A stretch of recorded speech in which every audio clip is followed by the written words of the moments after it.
Inviting all legislators to the chambers. We will begin our Rules Committee.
All right, we're going to get started with the Rules Committee.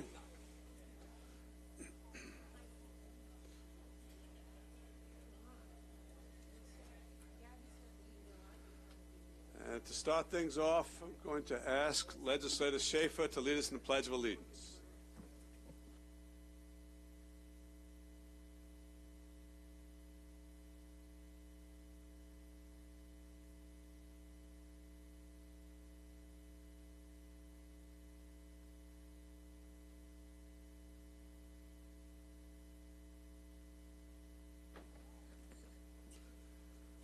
Mike, could you call the roll, please?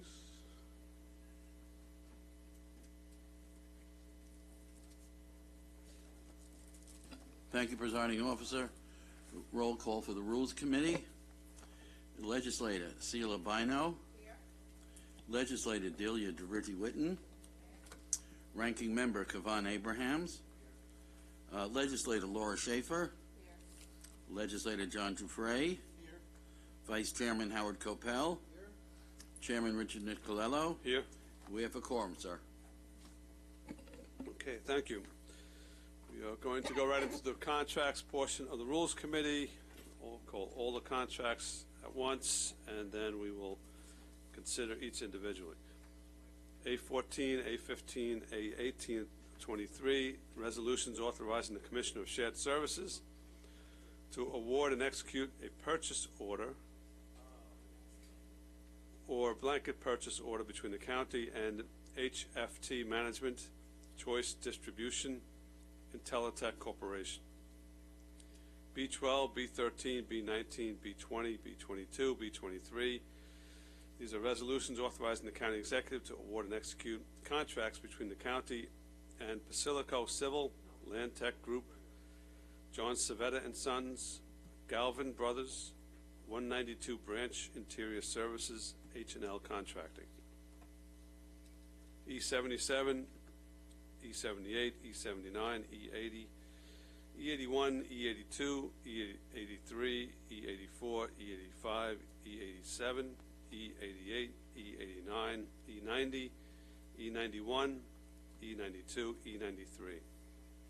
These are resolutions authorizing the county executive to execute personal services agreements or amendments to personal services agreements between the county and Leadership Training, Cameron Engineering, Greenman Peterson, James McGinnis and Associates, N&P Engineering, CG3PL Engineering, M&P Engineering, Celex, Lero Engineers, Inc., Lewis McLean, and Hardesty in Hanover, actually, and NYU Langone. Motion by Deputy Presiding Officer Copel, seconded by Minority Leader Abrahams to put all those contracts before us. Before we proceed, I have three more. A9 is a contract, a resolution authorizing the Commissioner of Shared Services to award and execute a blanket purchase order between the county and United Metro Energy, E22, E46. These are resolutions authorizing the county executive to execute personal services agreements or amendments to personal services agreements between the county and Jacobs Project Management, Camp, Dresser, McKee, and Smith. Motion by Minority Leader Abrahams, seconded by Deputy Presiding Officer Copel to on-table those items. All in favor of on-tabling those two signify by saying aye. Aye. Those opposed, they are on-tabled. First contract to discuss is Corrections, A18, Intelitech Corporation.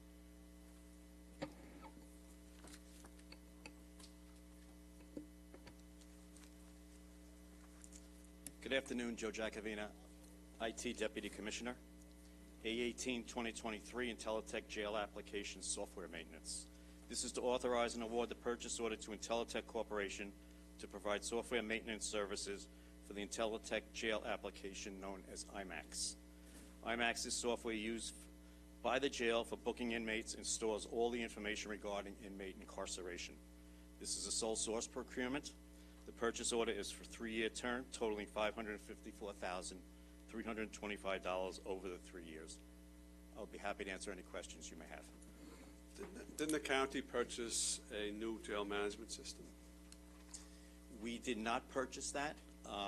We are in the process of disengaging with that vendor, and we will continue with this application. This vendor also has a new web-based service that the jail management team looked at. We're not done evaluating it yet, but they very much like the functionality in the new web-based service. Okay, and that's the one by Intelitech?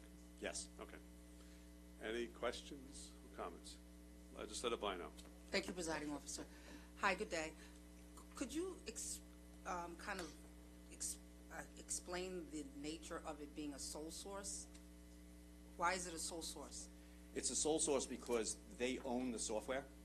So once we decided to install that software, Intelitech's IMAX system, They are the only vendor that has the knowledge, and they are the proprietary owner of that software. So they are the only ones that can maintain it for us. So this is for the purpose of the servicing of this? Yes, it's software. maintenance. For example, Okay. This contract, if the state changes reporting requirements, they would come in and they'd make the changes for us. If the jail team needed enhancements, they would make those enhancements for Okay. us. Thank you. I thought it was the software, and you were saying that was sole source, but it's the servicing of the software. Makes Correct. sense. Thank you. Okay, anyone else? Legislator Schaefer. Good afternoon. Just have a quick question. What is the benefit or the lack of a benefit of using a sole source vendor? At the time that we went out to bid, which was many years ago, it was not bid as sole source. There were several software providers that offered jail management systems. We chose this one in conjunction with the jail management. We then implemented it. So this is now maintaining the software going forward after the original term. Okay, so they have, I mean, would you say they have the greatest knowledge of this particular software? And that's Absolutely, why they wrote it. They wrote it, so They wrote that's, no one else is doing the same thing, and it works for us, obviously. Correct. Okay, thank you. Anyone else? Okay, thank you. Thank you. Before we move to the next contract, there were two that I called that have to be tabled. One is with the Health Department, A14 and 23, which is HFT Management. Second one is B13 with the Land Tech Group. Both contracts are with the IG's office, and then she has not yet completed her investigation, so we need to table them. Motion to table. Moved by Legislator Schaefer, seconded by Legislator Bino. All in favor of tabling signify by saying aye. Aye. Those opposed? That carries unanimously. We'll move on to the probation, E77, leadership training.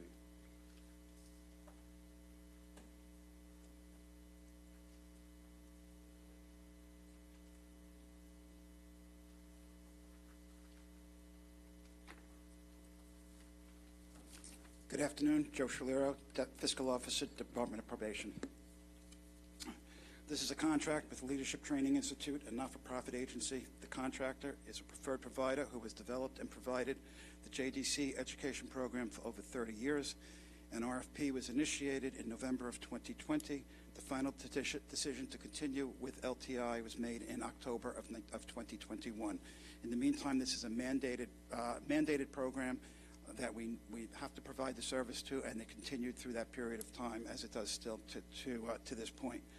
The JDC education program is a unique program in that we are providing schooling for each of the residents in the JDC in a secure detention setting.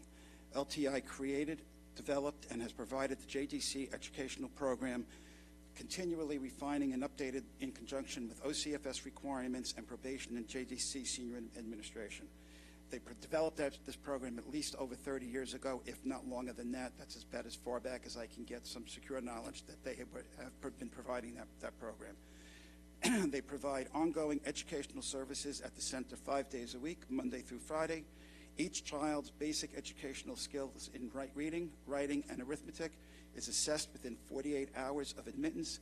Guidance and awareness of further educational and occupational opportunities are developed in conjunction with each child's home and homeschool district curriculum. Each district is contacted within 72 hours of being admitted into the residence. There were 5 respondents to the RFP for the educational program. Of the 5, 3 were eliminated for not meeting the RFP requirements.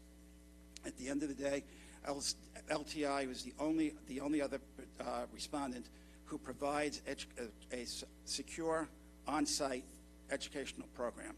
The remaining, the vendor that was not selected has a very robust program, but only has experience with an off-site program, and it's not in a secure detention setting, as is ours. Okay, thank you for that presentation. Any questions? Legislator DeReggie-Witten. Hi, I just have to ask, how did it go from $342,000 per year to 1.6? They've not had an increase since 2019. They need to attract qualified personnel, qualified educators. They have a high degree of turnover. They need to meet the requirements of, like I said, the New York State OCFS, that the requirements that are laid out by the state mandated, Office of Children and Family Services, and they just cannot retain the staff, attract the staff, and continue with the staff, and meet the requirements of the program. Okay, so this, so this is for a year contract? the Well, one this year? is an 4 years. amendment going forward through 2026. Okay, so will that cover 4 years, or is it? No, Okay. that's just the 1 year, and there's Right. a multi-year budget attached with I think it's about a 5% or so increase in each of the successive years. So in total, They can't compete on they can't Yeah. compete No, on I a know. compensation level. I Yeah, just with need to- educators. but, so it's a 5-year contract for 1.6 per year? No, Or no, no, no, a no. total? No. Yeah. Okay, This- total. The 1 year, the 2023 year is 385,000. I Okay. think it goes to about 400 or so in 2024, and the amendment encompasses the total of the contract over the 5-year period. Okay, because amendment number 1 renews 1-year period, okay, from January 1st to December 31st of 2023. And then there's I just don't see anything saying that it's a 5-year, but if that's what you're saying, then that's better. That makes more sense for the 1.6.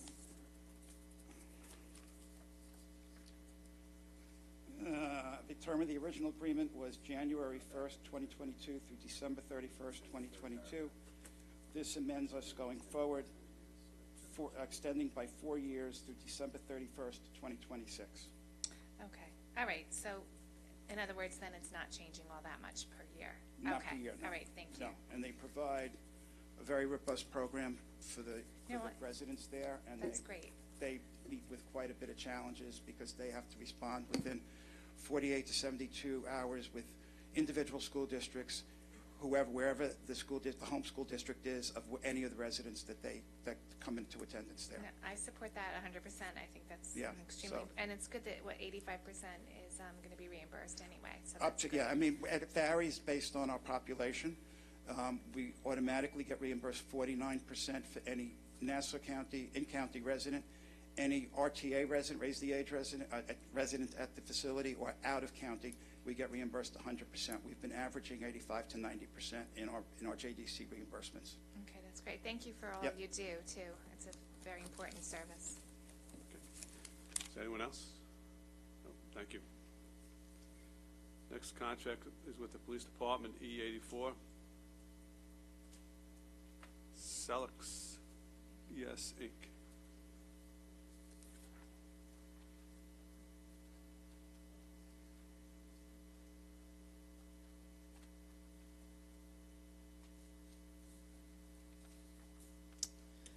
Good afternoon, William Field, Inspector with the Police Department. Item E-84-23 is an amendment to extend an existing contract for services related to the department's license plate readers. This is a 1-year amendment for $71,653,000. The department's stock of license plate readers is a proprietary software and hardware system, and they're the sole manufacturer. And that's it. Thank you. Any questions? Sure. Minority Leader Abrahams. Inspector, are we going to be able to increase the amount of license plate readers with this contract, or it's going to be kind of just remain the status quo what we have that's in the universe now? This is only the maintenance contract for 1 year. Going forward, the maintenance is actually going to be handled through a blanket purchase order with a state contract. This does not necessarily preclude us from adding anything going forward. Okay. Thank you. Okay. Term ends July 31st, 2023. Yes, sir. It's late. Unfortunately, there was a backlog in contracts, but this covers the gap period for us to carry over to the blanket contract. When will we be getting the, does that come to us, a blanket contract with the state? Not to my knowledge. Okay. Do you know whether this States contract will have extra capacity for additional readers? I think the minority leader may just have asked this, but I just want to follow up. For us to add, I think we can add as financially as possible if we need to add cameras. This is really just for the maintenance and support of what we have out there. And generally, according to this past contract, there is maintenance and support with the item when you buy it for a period of time. Okay, thank you. Sure. I just want to make sure I'm clear.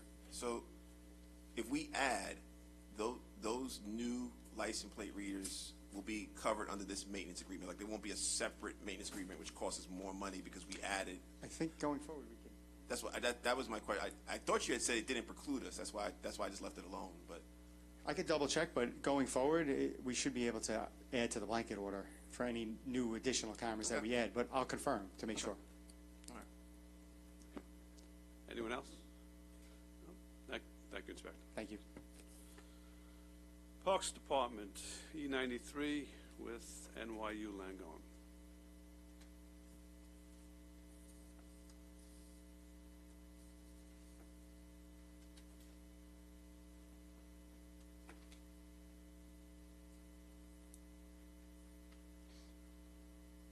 Good afternoon, everybody. Item E9323 is a sponsorship use and occupancy agreement between the county and NYU Langone Health. It's a revenue-producing agreement in the amount of $300,000. You'll recall last meeting we had a supplemental appropriation to that amount. 100% of this amount will be used towards summer entertainment, outdoor concerts, and movies throughout our park system. It grants rights to NYU Langone Health to identify itself as the 2023 title sponsor. It excludes the July 1st fireworks event. The term of the agreement is June 1st, 2023 to September 30th, 2023. And we are grateful to NYU Langone for the generosity, which will allow several hundred thousand residents to enjoy free entertainment this summer. Any questions? Thank you. Thank you. E8023 with James McGinnis and Associates with the Health Department.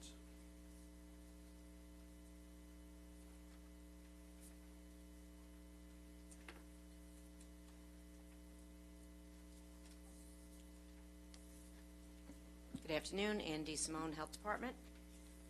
Item E8023 is an amendment to a contract for Medicaid billing services. It's increased by $500,313, and the encumbrance of $220,000 for the percentage of claims reimbursement. Okay. All right. Any questions? No. Thank you. All right. The rest of the contracts are with DPW. Starting with A9, United Metro Energy Corp. Good afternoon, Ken Arnold, Public Works. A9 is a contract to supply number 2 fuel oil. 2 vendors submitted bids. Annual usage of number 2 fuel oil and diesel is about $3.5 million. This contract is only for number 2 fuel oil, as there was also a jet component as part of the contract that's not being awarded to United Metro, who was the lowest responsible bidder. Okay. Any questions on this? Minority Leader Abrahams. How are you, Commissioner? Good. I don't know if this is a question directed to you, but this was an item that we tabled some time ago. I don't know if you're aware of that. And we tabled it for several reasons, and some of the reasons I believe the Inspector General was actually looking into. So I don't know if Jody, have you looked at this contract and you're okay with it? Because there was some serious issues that came up as it pertains to this particular contract. Hi, good afternoon. So we had alerted the legislature as well as the administration that there were certain disclosure issues that were not addressed. And we also forwarded, I believe, three or four news articles with respect to union busting and things like that. I can tell you that the disclosure issues were addressed sufficiently. The other items, I actually was just alerted at a little after 1 today that these questions were going to be asked. And I did not get a chance to read the articles again because I read them in May, and I needed to read them again so I would be able to answer your questions with respect to the articles. I understand. Okay. Sorry. No, that's all right. That's all right. I know you're spread thin, so I appreciate you at least being able to acknowledge that. So, nothing to Mr. Arnold, but it sounds like, as presiding officer, some of the issues that were concerning that Jody had just brought up, some of the issues of union busting, U.S. National Labor Relations Board charged Metro Paving with unfair labor practices, and includes discriminating against workers, and that wanted to join a union. And then there was obviously some New York City Fire Commission issues as well in terms of this Metro Paving violating some New York City fire codes. So I think to give the Inspector General some more time, I think it'd be best to table this matter until we can get the respective answers, because the original table, the answers are still not addressed. We can hold this off until at least the second part of the Rules Committee work, but I'd want to hear from Commissioner Arnold now, as well as Mr. Cleary if he's here. So Sure. they can address this, and then, yeah, thanks. Okay. So I'll move on to the next A item. Did any response, to the questions that were raised? These are, the department does not do the disclosures for A items. That's through purchasing. Okay. So I really have no input on that. All right, so maybe Mr. Cleary can. Robert's here. Hi, Robert Cleary, Chief Procurement and Compliance Officer. I'll speak to a few of these issues. First, the fire department issue. They conducted 6 inspections. There were no findings. There was no violation. There was an allegation from 2, I believe, state representatives, perhaps, or politicians. The allegations were found to be unfounded. Good. So there was no issue there. Awesome. The labor dispute, the vendor has provided a substantial statement, which I could read. I provided in an adverse information memo, or the department did. They have continued to, in their terms, negotiate in good faith throughout. They have continued operations. The city has continued to do contracts with them. We have a contract with them now. It has not had any impact on their operations. They are, I think we're talking about something in the order of maybe 20 employees that are continuing to strike. An ongoing labor dispute in and of itself is not a reason to find a vendor non-responsible, which is why we put the contract forward. I do not believe there are any actual allegations actual allegations from the federal government or any other authorized agency that they are violating labor law in this regard. Just the U.S. National Labor Relations Board that charged them, right?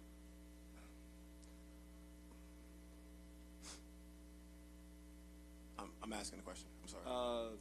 I actually am not sure. I know that the vendor does not believe there's any charges against them. Can we find out for sure? According to my understanding, the U.S. National Labor Relations Board charged Metro Paving with unfair labor practices. Has that been resolved? Is I guess what I'm asking. I understand what Metro Paving is saying. They're saying that there's nothing they're being charged with, but we should probably check with the U.S. National Labor Relations Board to see if that charge is still there. Has it been resolved? If it's been resolved, then I think we're good to go. But if it's not been resolved, I don't know how we can go forward. I'll check that. I appreciate it. Is that something that you can do today, or is it something that will take more time? I can see if I can get some response today. All right. So we will, before we do this, we could table this and then call it later when the committee resumes. But Mr. Arnold, in terms of the urgency of this item, just I would assume it's probably going to be an urgent item coming this fall. okay. But for today's purposes, I think we'll be fine with these. If we have another meeting on the 8th, that'd be very helpful on this. 7th. August 7th. Yeah, we can have a rules on that date. Yeah, we'll definitely put a rules committee together for that date. Then we'll be fine. Nothing's going to change in a week, 2 weeks. Okay, 3. So, motion to table by Minority Leader Abrahams, seconded by Legislator Giuffre. All in favor of tabling this item signify by saying aye. Aye. Those opposed? Okay, it's tabled. And so the next item is A15, is a request to raise the contract cap for our auto accessories hardware contract with Choice. We're raising the cap from $550,000 to $700,000. This contract provides auto parts utilized by the department's fleet operation. Any questions? No? Legislator Reggie Whitten. Just for clarification, Ken, are you finding that we just need more, or do you think it's, a lot of it is the whole supply issue still, or? Probably the fleet's getting older. So typically that's what, we have cycles when the fleet gets old, it requires work. Probably the supply issue probably is a result of us not getting the fleet as quickly as we need to. I know we're having trouble getting vehicles right now, so I think that's part of the problem. You have your requests in, though, for additional vehicles? Of course, You yes. have. Okay, good. All right. Okay, anyone else? No. All right, we're going to go to B. So B12 is a construction contract for the rehabilitation of Wantar Avenue from Sunrise Highway to Hempstead Turnpike. Work includes road pavement, curb, sidewalk, ADA ramps. We had 4 bids received, and Basilica was the lowest responsible bidder at $8.39 million. This bid was below the engineer's estimate. The MWBE participation is at 19%. Okay. Any questions on this? No. Let's keep going. So B13 we have tabled. I'll jump It's that. tabled, yep. Yep. So B19 is a construction contract to rehabilitate Cutter Mill Bayview Avenue Bridge over the Long Island Railroad. 3 bids were received, and Savetta and Son is the lowest responsible bidder at $7.29 million. The bid was over the engineer's estimate, and that was looked at in great detail. It was determined that the engineer's estimate did not include some of the costs of the railroad permits that were required and just the escalation of materials during that time period. DOT also concurred with awarding this contract when they looked at it. Federal and state portion of funding for this contract is $3.1 and $0.5 million respectively, and the MWB participation is set at 11%. Any questions? Okay, next. Next, yeah. So B20 is the next contract, is a construction contract for water quality improvements associated with the pond at Bailey's Arboretum. 4 bids were received, and Galvin Brothers was determined to be the lowest responsible bidder at $2.58 million. The bid was 7.5% above the engineer's estimate. The MWBE participation is at 14%. Okay. Any questions? Nope. Okay. So B22 is the department's requirements contract that's utilized for asbestos and lead abatement. 3 bids were received, and Branch was determined to be the lowest responsible bidder. This is a 2-year contract with a 2-year extension, and the cap for the full 4 years is at $4 million. Branch is an MBE firm themselves. Okay. All right. Questions? Sure. Ken, Yeah. more of a general question. When you bid these things out, do the RFP, do they also include any information as to the intention to do extensions, or is it just? When they bid, they know exactly what the term of the contract is, including the extensions. They know that? That's Yes. Okay. That's part of the bid, yes. All right, thanks.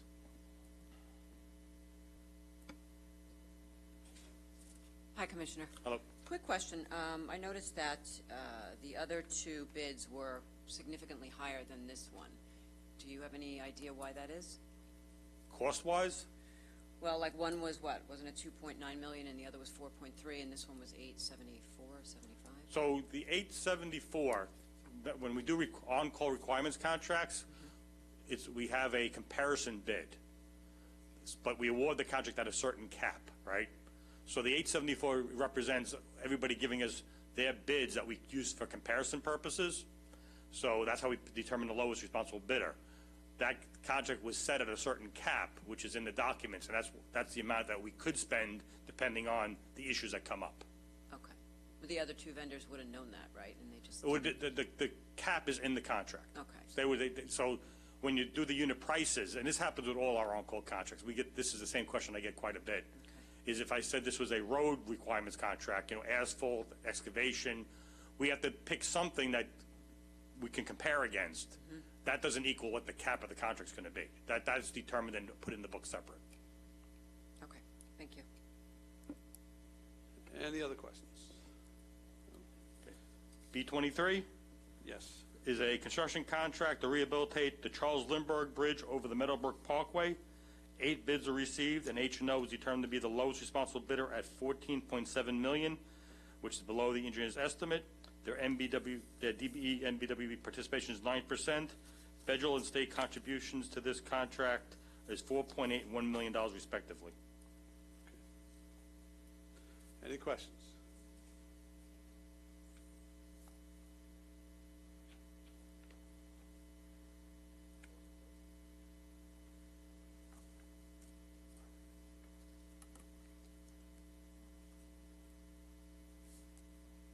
Okay.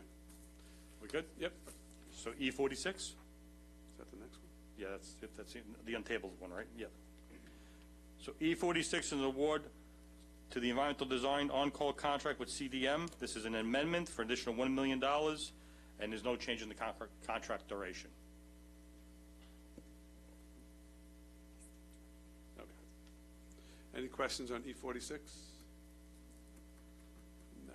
You want to go back to E22? You just skipped over that. E22? Yeah. Yep, I'm sorry, because the untabled ones are not in my book in the same order.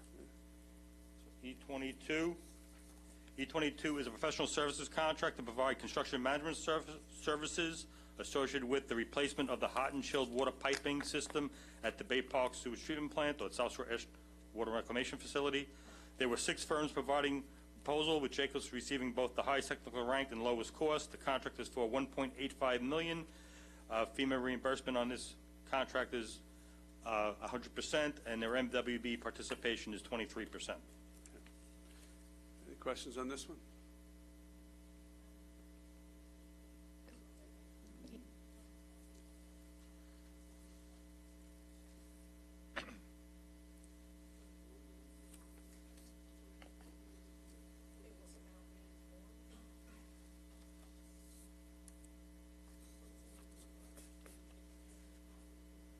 All right, then we're good. Okay. So next one's E78. Yes. Is a contract amendment for the department's on-call environmental design services contract. This amendment is for an additional $1 million for a total cap of $2 million. There's no term, there's no change in the duration of the contract. Okay. Any questions on this, E78? No. Then we have a bunch of contracts together. They're all the same subject. Yes. So E79, E81, 83, 88, 91 are all associated with the department's on-call traffic engineering services contract. These 5 contracts are with GPI, Greenman Peterson, Nelson and Pope, M&J, LKMA, and Harsey and Hanover. These are 5 of the 10 that you'll see in total. Actually, 2 contracts you've seen previously, which was NV5 and LKB. These are 5-year contracts for a total cap of $10.5 million.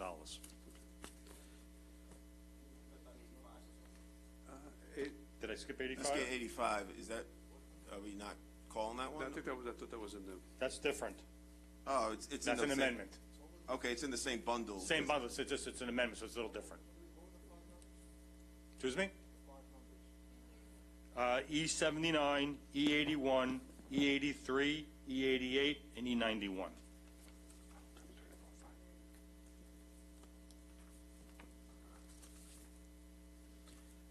E85 is slightly different. That I can do that one right now if it makes it easier. Sure.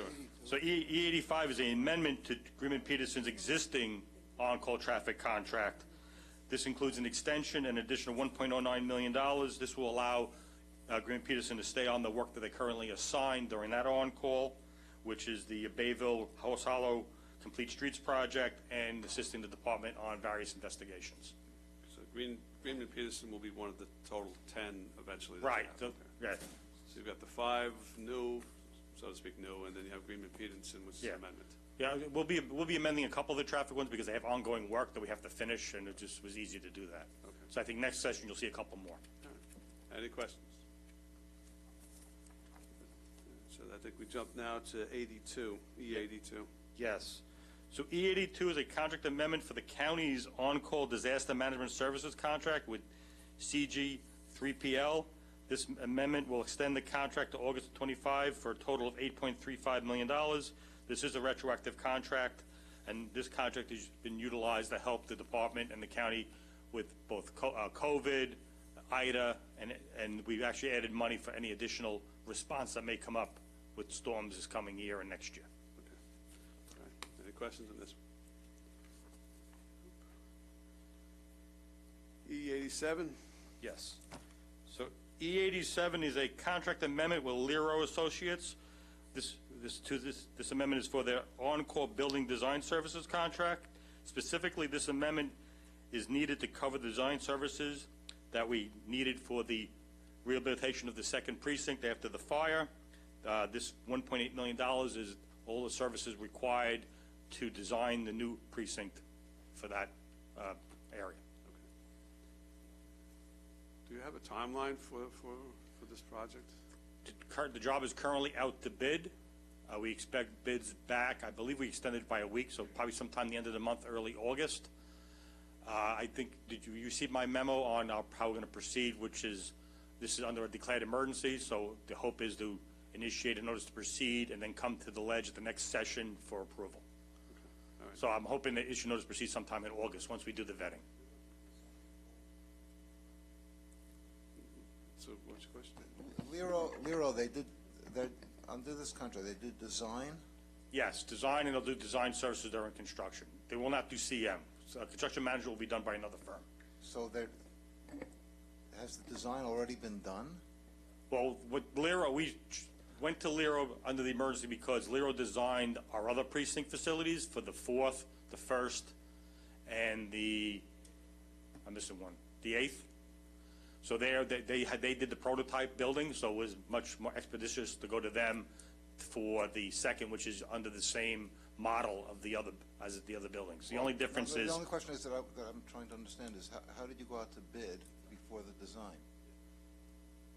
Well, they started work under their own call. We had funding, but we didn't have complete funding, so this is an amendment to get us to complete funding. So there is a retroactive component to this because of the emergency.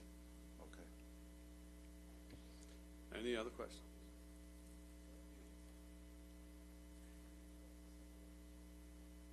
Like I said, you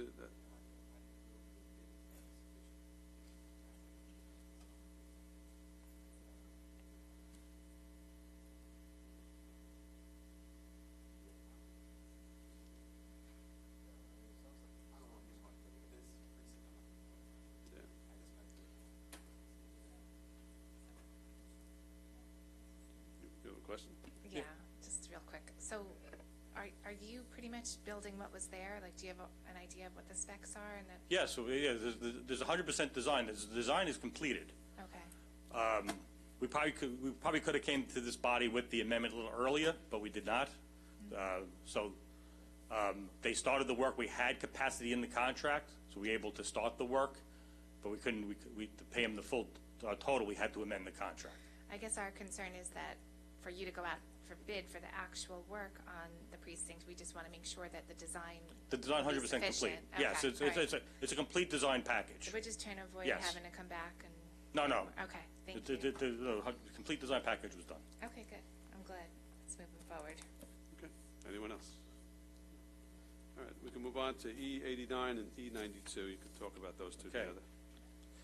So E89 and E92 are both professional services contracts, with one's with Grimm & Peterson, the other one with Hardesty and Hanover. Hardesty and Hanover, 91, right? Or 92, I'm 92, sorry. 92. Yep. So they're both for the rehabilitation of bridges. One is the Merrick Road Bridge over Well Neck Creek, and the second one is the Island Parkway Bridge over the canal that's in the area. Both projects had 7 proposals, and GPI for E89 was the highest technically ranked company at $588,000 with a participation of 10% MWBE, and Hardesty Hanover was the highest ranked with a fee of $601,000 with a MWB participation at 6%. Okay. Any questions on these two? Okay. Last is E90, it's also with Hardesty and Hanover. Yes, so E90 is a professional services contract associated with the design services for drainage and pavement condition improvements to North Village Avenue in Rockville Center. 10 proposals were received, with the 3 top ranked firms, the 3 be very highly ranked and equal. The technical review committee determined that H&H provided the best value, since the top 3 were equal in their technical ability. And the fee for this job is $405,000, and the MWBE participation is 23%. Thank you. Any questions on this one? It seems, just, I don't know if this is accurate, but just by listening, it seems like that you're bumping up, or your MWBE percentages seem to be increasing. And actually, I'm glad you brought that up, because I did look at that today. Yeah. And for the B contracts only, today we presented $39 million worth of contracts, and of that, $6.7 million are going to MWBEs, which represents 17% total. Okay. All right. So It seems like those numbers are better than Yeah. in the past. Yeah. Yeah, they've been very good recently. Good. Good. Yeah, I know. I was just joking, Ken, with the presiding officer. I almost want to like table this just so she could see it happen. Oh, don't get me started. We need something for the veterans too, of course. All right, thank you very much, Ken.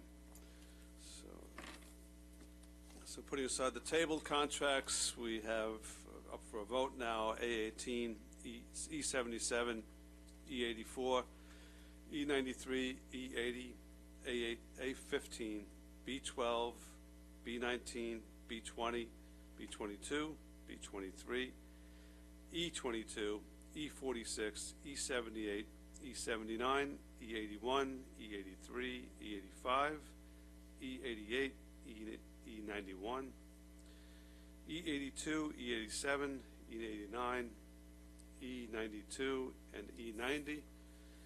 Any further debate or discussion? Any public comments? Hearing none, all in favor signify by saying aye. Aye. Those opposed, they all carry unanimously. We'll put the committee in recess, and public safety is next.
Good afternoon. At this time, I will call the Public Safety Committee to order, and I will ask the clerk to call the roll.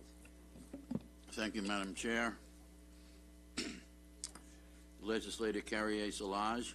Subbing in for Deborah Millet, yes, here. Thank you. Thank you. Legislator Sheila Bino. Ranking Member Delia DeRicci Witten. Legislator John Ferretti. Legislator Mazi Palip. Vice Chairman Thomas McKevitt. Chairwoman Denise Ford. We have a quorum, ma'am.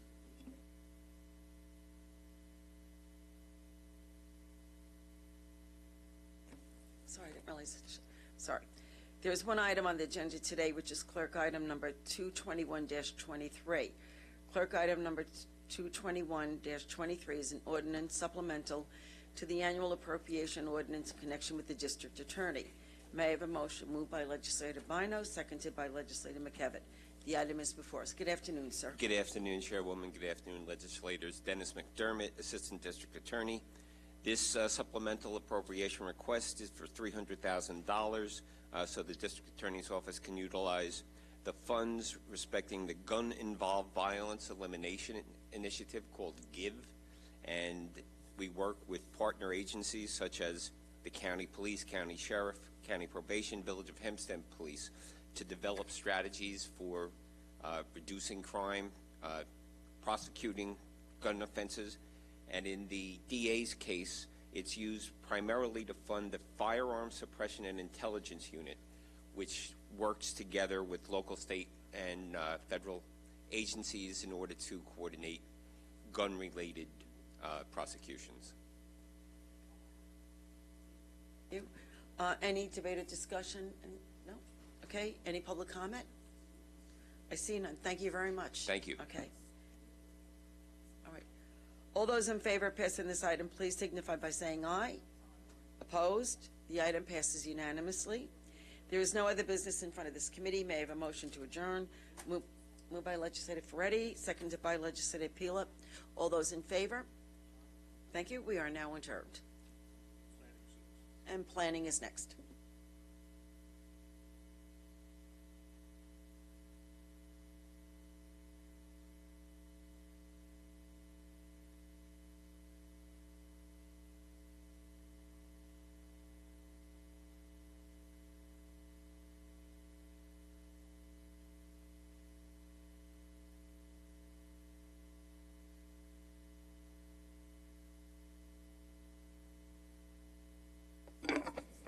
Good afternoon. I would like to call the Planning, Development, and Environment Committee to order, and I will ask the clerk to please call the roll. Thank you, Madam Chair. Legislator Arnold Drucker. Legislator Sheila Bino. Ranking Member Carrie Solage. Legislator Denise Ford. Legislator John Giuffre. Thank you. Vice Chairman Thomas McKevitt. Chairwoman Laura Schaefer. Here. We have a quorum. Thank you. There's one item on the agenda today, which is clerk item number 218-23. Clerk item number 218-23 is a resolution to authorize the release of the surety bond and escrow deposit covering improvements on the map of the residences at Glen Harbor Condominium, situated in Glenwood Landing, Town of Oyster Bay, County of Nassau, New York. May I have a motion? Moved by Legislator Ford, seconded by Legislator McKevitt. This item is before us. Commissioner. Good afternoon, Ken Arnold, Commissioner of Public Works. As stated, 218 is the release of the surety bond. The department's chief engineer inspected the property and found all bonded work completed to the department's satisfaction. Great. Are there any questions or debate or discussion by the legislators? Any public comment on the item? Okay, there being none, all those in favor of passing this item, please signify by saying aye. Aye. Any opposed? The item passes unanimously. And there's no other business before this committee. Can I have a motion to adjourn? Moved by Legislator Drucker, seconded by Legislator Ford. All those in favor signify by saying aye. Aye. Okay, the committee is now adjourned. Public Works is next.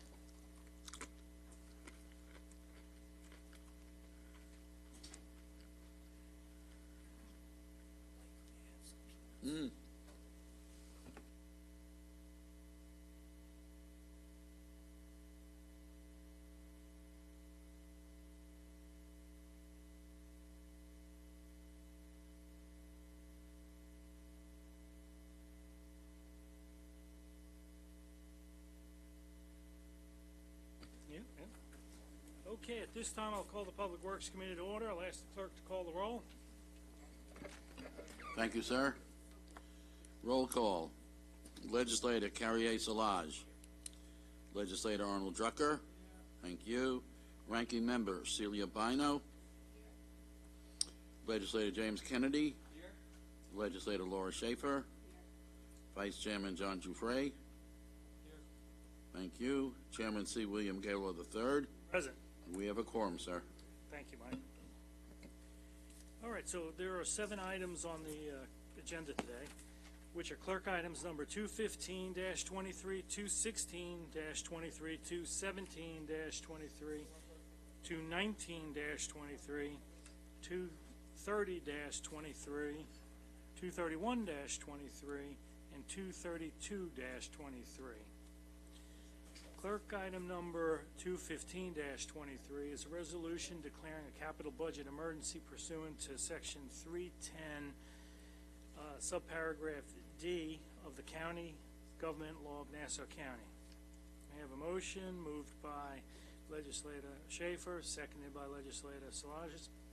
So the item is before us. Commissioner Arnold. Good afternoon. So 215 sets the emergency for the capital plan amendment, which is 218, and then which folds into the bond ordinance request, which is 217. So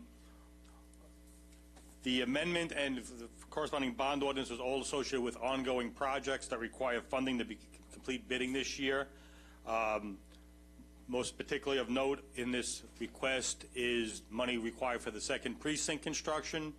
We have money added here for sewer rehabilitation. We've had a few issues recently that require additional funds. And then we have a lot of projects that are ready to go out to bid that require funding, like the parking lot 14, Merrick Road pavement, to name just 2. In total, the request for bond ordinance, which is the borrowing capacity, is general for 125, SSW is 94 for a total of 219. I should also mention that SSW at 94 includes 2 large projects, Cedar Creek final tanks and Cedar Creek digesters. They were in the capital plan budget, but we did not ask for the bond ordinance at the time early in the year because they were not ready for bidding. We were also hoping at that time to find other funding sources. Since we did not, those 2 projects are being requested for bond ordinance at this time. Okay, and all that's under 215-23? Well, I rolled it all together because it all kind of, it's one big story.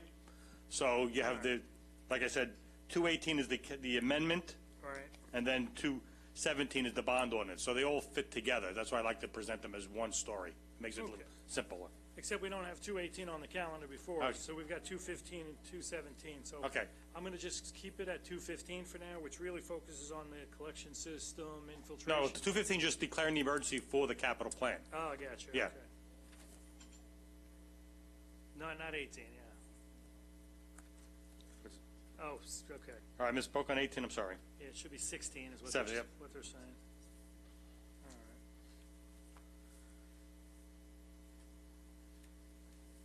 right. Okay, is there any debate or discussion? Any public comment? All in favor, please signify by saying aye. Aye. And this is on 215 only. Any opposed? The item passes unanimously. 216, that's a bond ordinance providing for capital expenditure to finance the capital projects identified herein within the County of Nassau, authorizing $186,242,000 of bonds of the County of Nassau to finance said expenditure pursuant to local finance law of New York and county government law of Nassau County. Have a motion.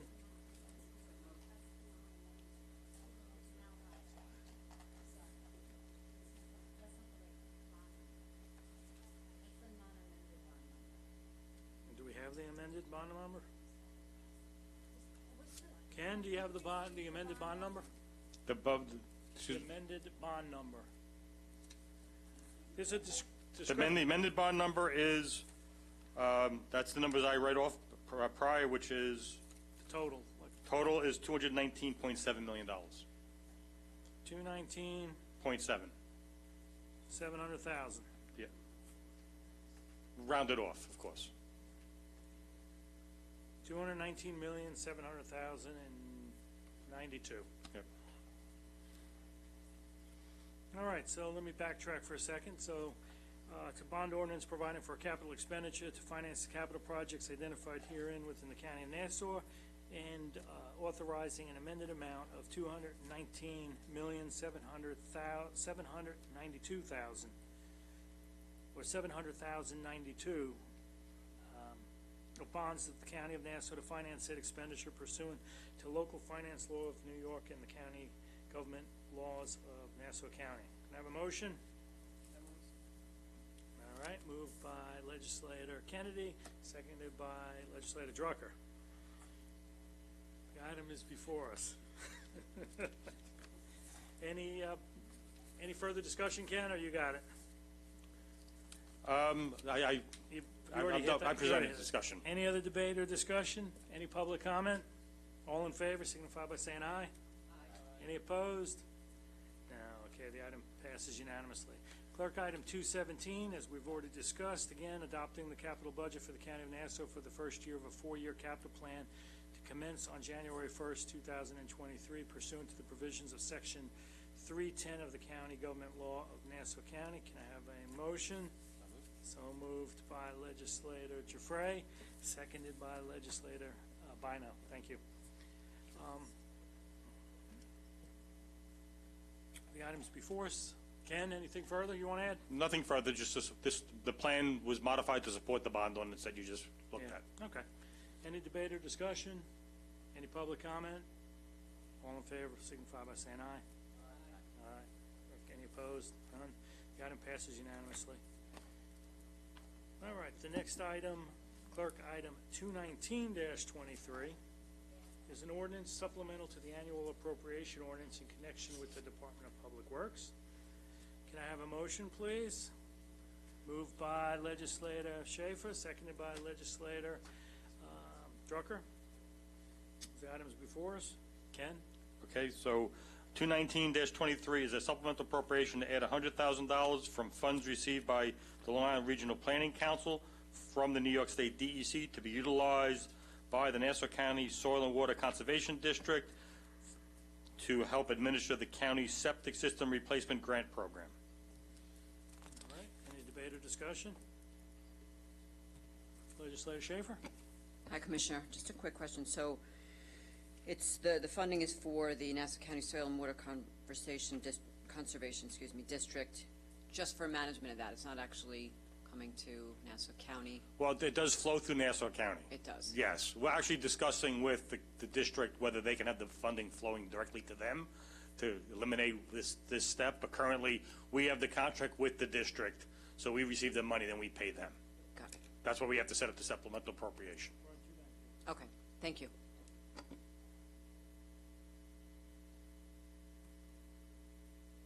Further debate or discussion? Any public comment? All in favor, please signify by saying aye. Aye. Any opposed? The item passes unanimously. Clerk, item number 230-23 is a resolution authorizing the County of Nassau to participate in a transportation project for the reconstruction and expansion of traffic signals on Merrick Avenue under Capital Project T as in Tango 62461-01, D as in Delta, PIN number 0761.44, and authorizing the County Executive of the County of Nassau to execute an agreement on behalf of the county with the New York State Department of Transportation for the advancement of said aid for transportation projects in Nassau County. May I have a motion? Moved by legislator Giuffre, seconded by legislator Salages. Okay.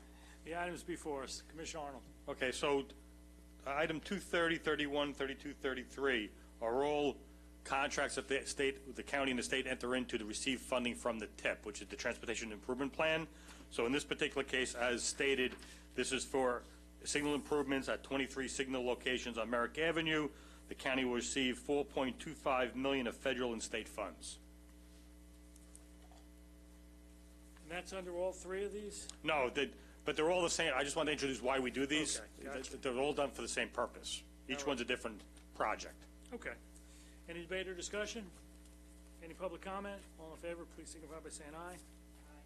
Any opposed? The item passes unanimously. So clerk, item number 231, a resolution authorizing the County of Nassau to participate in a transportation project for the reconstruction and expansion of traffic signals on various county roads under capital project T as in Tango 62462-01, PIN 0761.25, and authorizing the county executive of the County of Nassau to execute the agreement on behalf of the county with the New York State Department of Transportation for the advancement of said aid for the transportation projects in Nassau County. May I have a motion? So moved by legislator Schaefer, seconded by legislator Salages. Okay. So the items before us, Commissioner Arnold. So again, this is a traffic signal improvement project. The roads in this contract include Glen Cove Avenue, Franklin Avenue, Willis Avenue, and Newark Park Road. We'll be receiving $6.424 million from the Fed and $1.204 million from the state. All right, any debate or discussion? Public comment? All in favor, signify by saying aye. Any opposed? The item passes unanimously.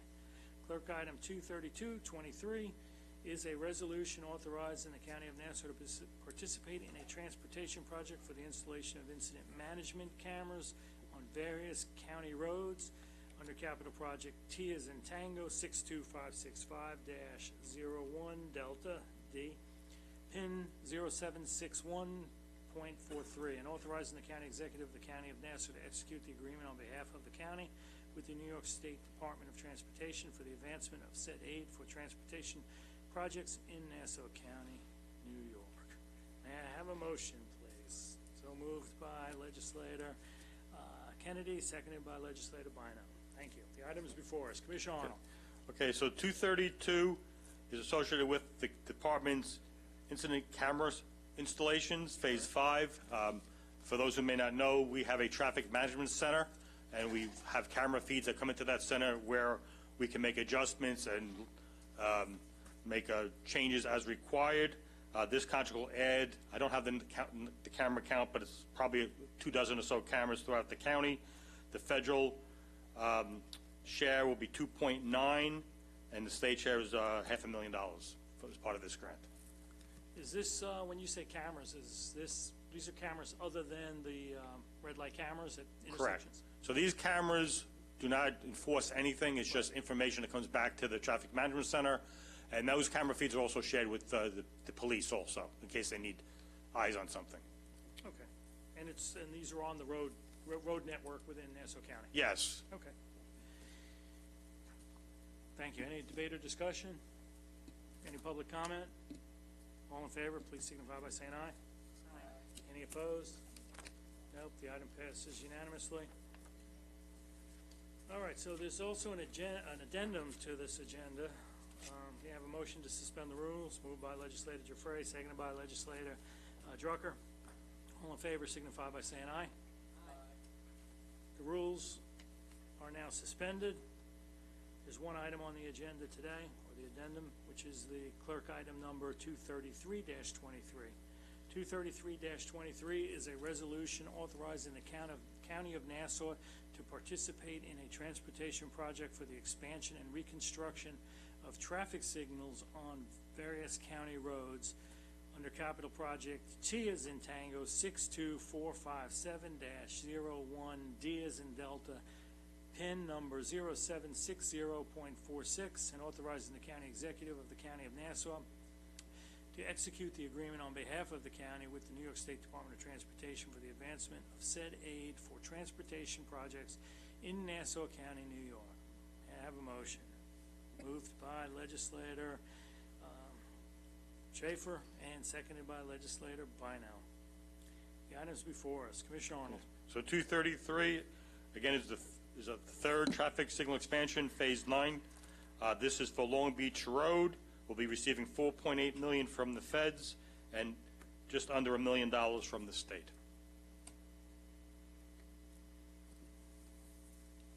Okay, any debate or discussion, questions?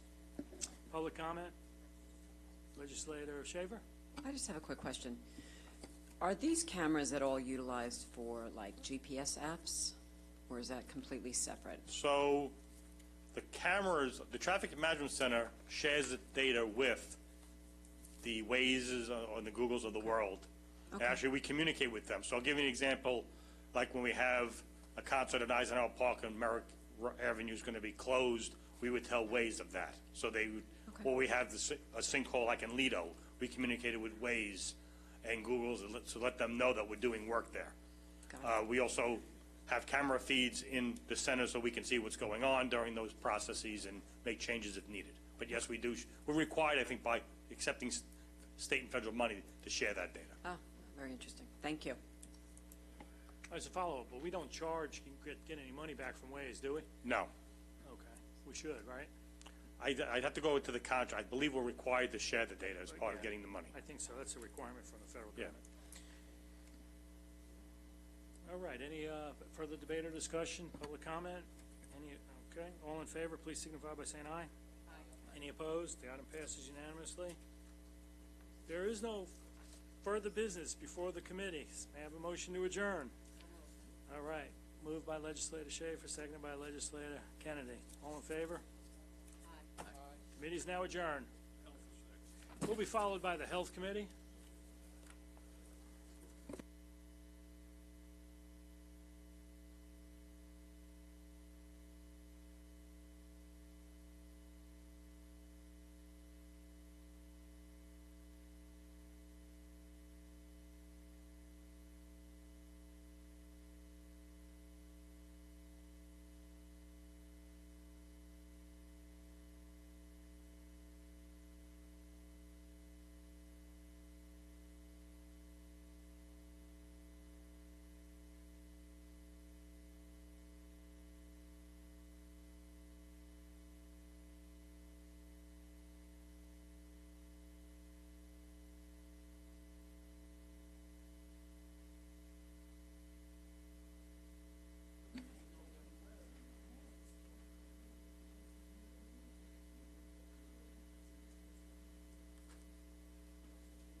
Them if they're ready.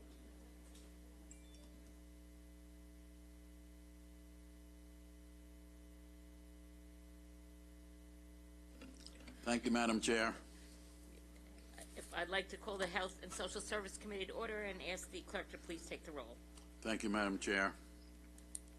Legislator Joshua Lafazan, Legislator Arnold Drucker, Ranking Member Delia DeRiggi Whitten, Legislator C. William Gaylor III.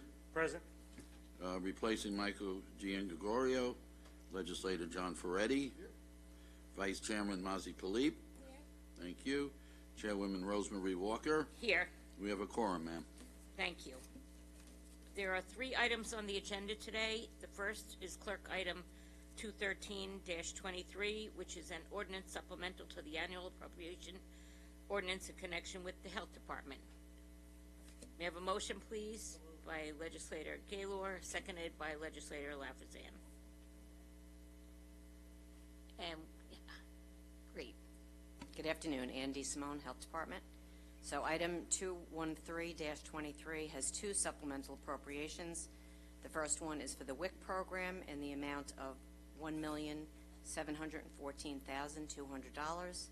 The WIC grant is federally funded for nutrition and education that provides vouchers for foods and infant formulas for women, infants, and children who qualify under federal financial need guidelines.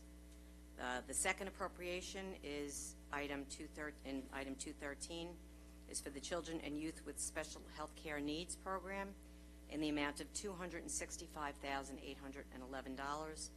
These grant funds are from the New York State Department of Health to provide information, referrals, and education to families of children and youth who fall within the definition of special health care needs.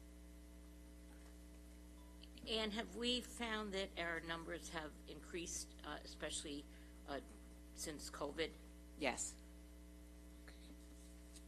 And I'm sure, as always, we've said when we're working with our young moms, often we see other children that need resources and help, and we're able to find that out. And obviously during COVID, that was hard to do when we didn't necessarily see people in person. Correct, but we did So- still service the Yeah, our yes, I WIC know, clients. which was great. All right, thank you very much. You're welcome. Anyone else have any of the other legislators have any questions or comments? Any public comment? Okay, all in favor of clerk item 213-23 signify by saying aye. Any opposed? Then this will move on to finance. And I just want to thank the health department for their work. I know the beaches have probably been driving you crazy with the weather, so thank you so much for keeping us on top of that. This is actually our press officer, Alyssa Zarabian, that handles all that, so. Thank you very much, Alyssa. Next is, we'll call these together, clerk item 220-23 and clerk item 225-23, which are ordinances supplemental to the annual appropriation ordinance in connection with the Department of Human Services. May I have a motion, please, by legislator Ferretti, seconded by legislator DeRigi Witten. I'm sorry. Brian Hall, Department of Human Services. I'm also here with Carol Robinson from the Department of Human Services, and she's actually going to explain to you what this supplemental is all about. Okay, we're requesting a supplemental appropriation for New York State funds that's going to be used for COLA increases for mental health agencies and CD agencies. Okay, and that is 220-23? That is 220, yes. Okay. 220-23. Okay. It's grant money, 100%. 100% state funded. Okay, thank you. Anyone have any questions regarding clerk item 220-23? Any legislators? Any public comment? Okay, 225-23. Okay, 225-23 is a supplemental for the Office of Youth Services. This is also grant money. It is, we contract directly with the three towns and the 2 cities, instead of them going indirectly with the state. So it's $304,000 for the, like I said, the 3 towns and the 2 cities, and they take care of the villages in their areas. Okay, excellent. Now, is this new that we deal directly with them? This has probably been about 7 or 8 years we were doing it every year. Right. And we have to wait until we get the appropriate information before we can put in for the grant supplement. So this year it's not too bad. It's only the middle of 2023 and we got it.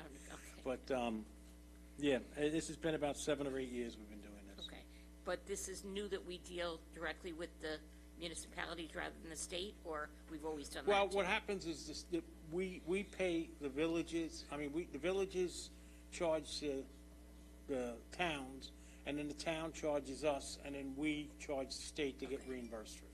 All right. Any questions or comments from the legislators? Any public comment? Okay, thank you. All right, hearing none. All those in favor of clerk item 220-23 and 225-23 signify by saying aye. Any opposed, any abstain, then this too will move on to finance. There is no other business before us. We have a motion to adjourn by legislator Giuffre, seconded by legislator Drucker. Legislator Giuffre, you're not on this committee. Okay. Legislator Philippe.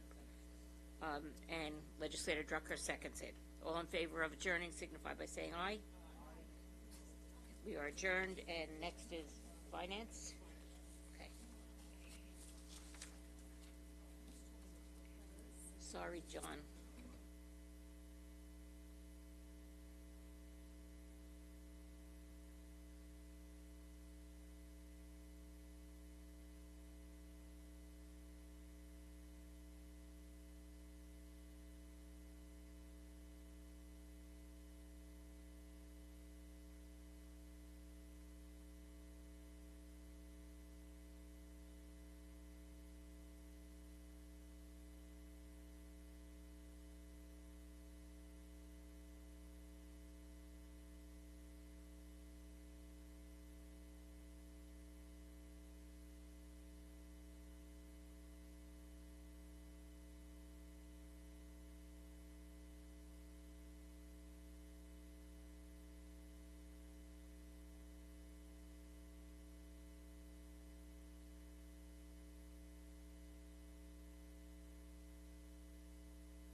Would the members of the Finance Committee please take their seats?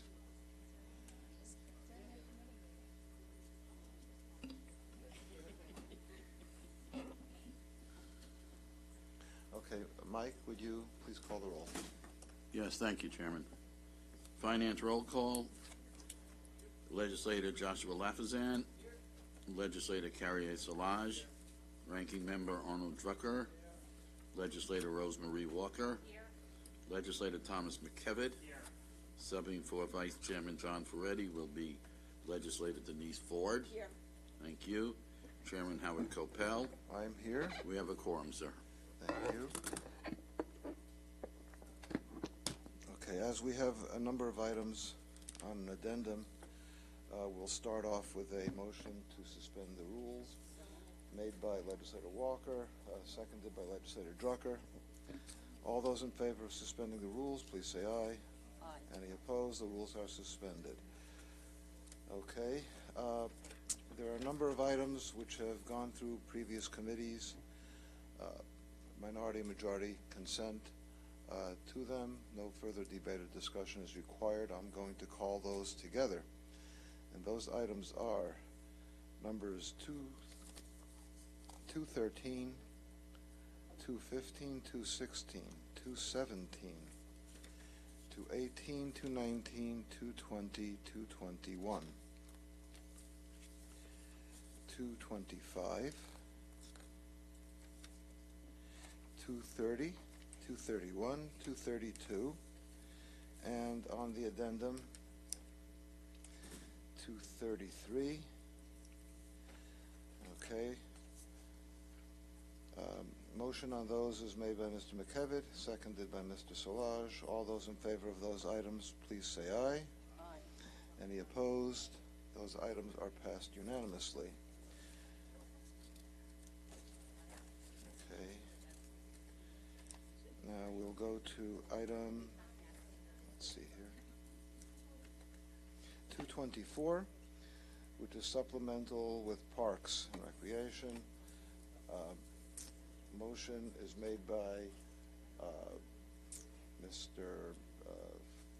Ferretti. Mr. Ferretti's not here. Okay. We'll do you. Mrs. Ford, and seconded by Mr. Lafazan. 224. Anyone here? Parks? There you are.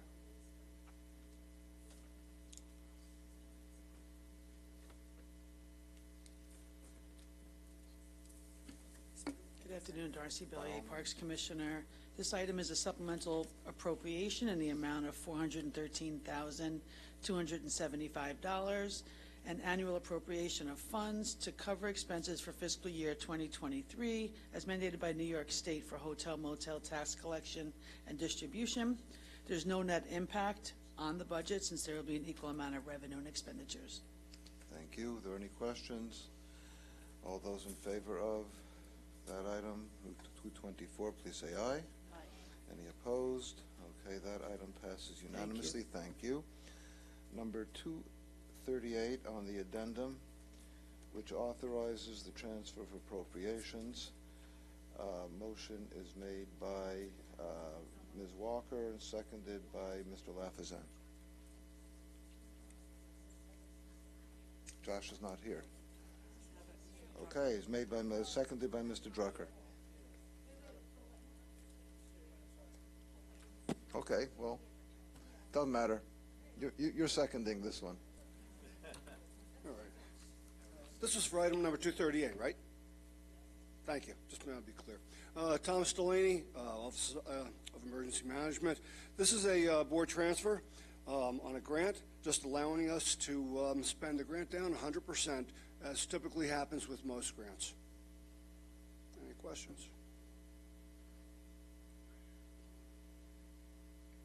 Okay, any questions? Any public comment? All those in favor, please say aye. Aye. Any opposed? That item is unanimous. Thank you. Thank you. Are a number of items which I will call together as they will all require executive session. 212, we'll call with that, okay? I can do it now. You want to call 212? Yeah, call it now then. All right. before that, we're going to go to 212, which is supplemental to appropriations in connection with the Office of Community Development. Motion by Mrs. Ford, seconded by Mr. McKevitt.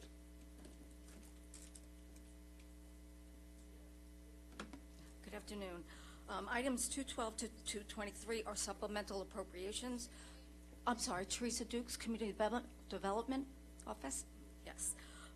Sorry. So there are supplemental appropriations covering 3 formula HUD programs, federal programs, the CDBG, the HOME, and the ESG programs. The legislature approved the use of these funds at the June 26th hearing as part of the fiscal year 2023 action plan. Any questions? Okay, all those in favor, please say aye. Aye. Any opposed? That item is unanimous. Thank you. Thank you. Okay, now we go to the executive session required items, and those are, I'll call them together, those would be numbers 214, 222, 222, 23, 226, 227, 228, and on the addendum, 235, 236, and 237. Motion by Mr. McKevitt, seconded by Mr. Solage.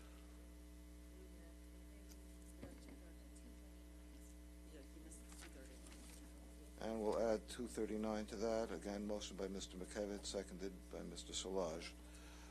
Now I'm going to take a motion for to go into executive session made by Ms. Walker and seconded by Mr. Drucker.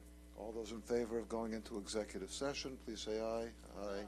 Any opposed? Okay, we're going into executive session.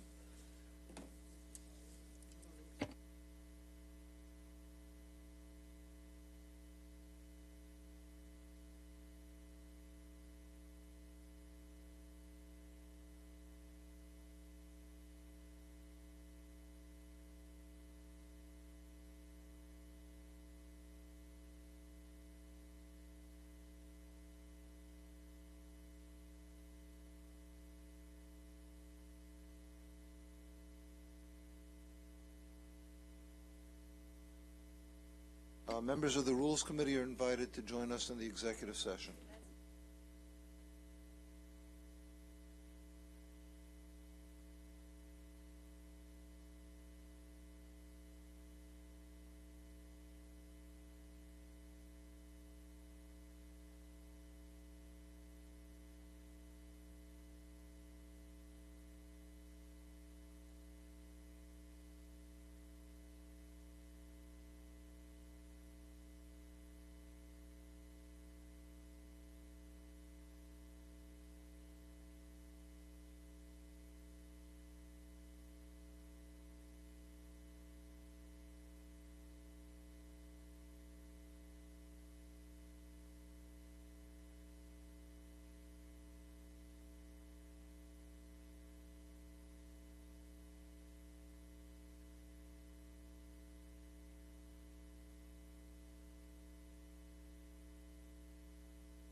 Lance is back.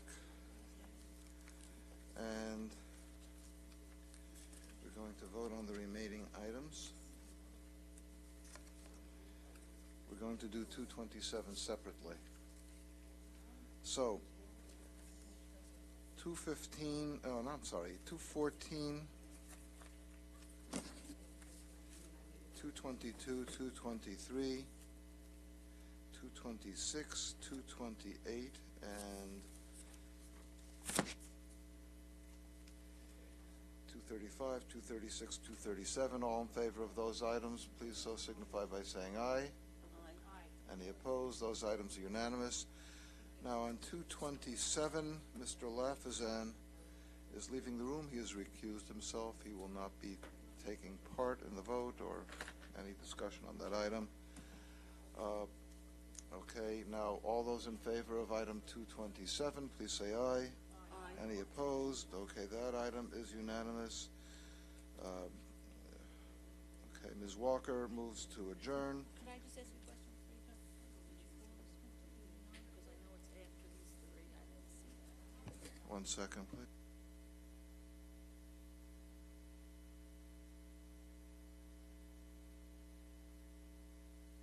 Did I get 239? No. Okay. All right, fine. So 227 and 239. All those in favor of those two items, please say aye. Aye. Any opposed? Okay. We are, we've got those unanimously now. Rose is moving to adjourn. Rose Walker moves to adjourn. Mr. Lafazan seconds it. All those in favor of adjourning, please say aye. Aye. All right. Any opposed? We're adjourned, and we're back to rules. Rich, thanks again.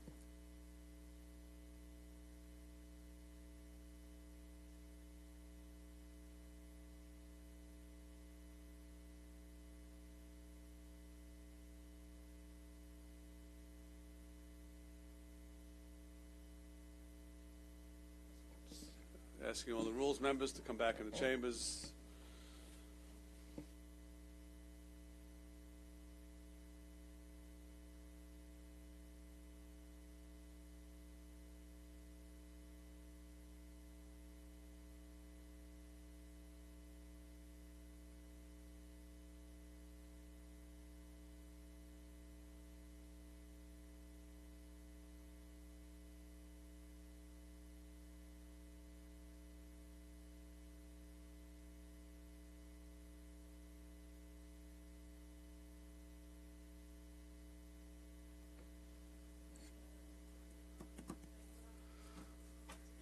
All right, we need a motion to suspend the rules.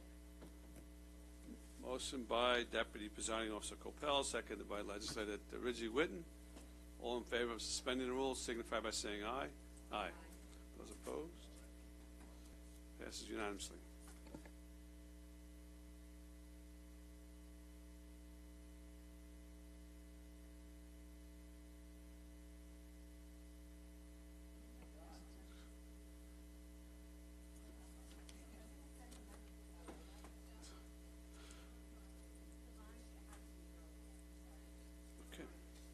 We have a consent calendar, which is items that went through committees a few moments ago. It's been agreed that between the majority and minority that no further debate or discussions required on these items.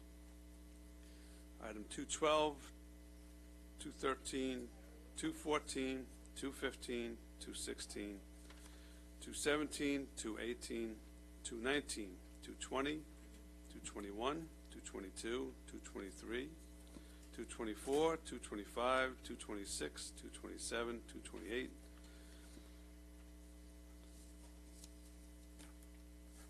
230, 231, 232. First addendum, 233, 235, 236, 237, 238, 239,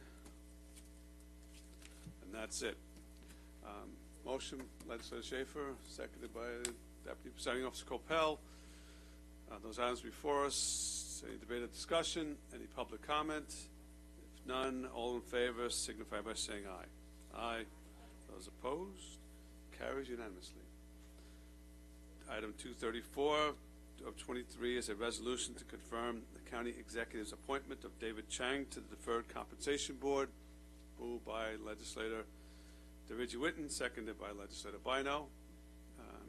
Any debated discussion on that one?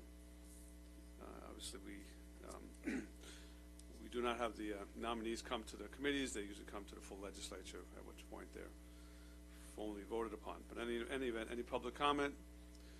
Hearing none, all in favor signify by saying aye. Aye. Those opposed? That carries unanimously. 240 and 241 are resolutions confirming the appointment by the county legislature of Daniel J. Lang and James Moriarty to the Board of Directors of the Nassau County Regional Off-Track Betting Corporation, moved by legislator Giuffre, seconded by legislator Schaefer. Any debate or discussion on these two appointments? Hearing none, all in favor signify by saying aye. Aye. Those opposed? They carry unanimously. Last one is 242 of 23, a resolution authorizing the county executive to execute an intermunicipal agreement with the Incorporated Village of Freeport in relation to a project to provide funding for repairs to the Freeport Village Armory's gymnasium. Motion by legislator Bino, seconded by legislator Giuffre. Any debate or discussion? Any public comment? All in favor signify by saying aye. Aye. Those opposed? Carries unanimously. Motion to adjourn. Legislator Schaefer, seconded by legislator Giuffre. All in favor of adjourning signify by saying aye. Those opposed? We are adjourned.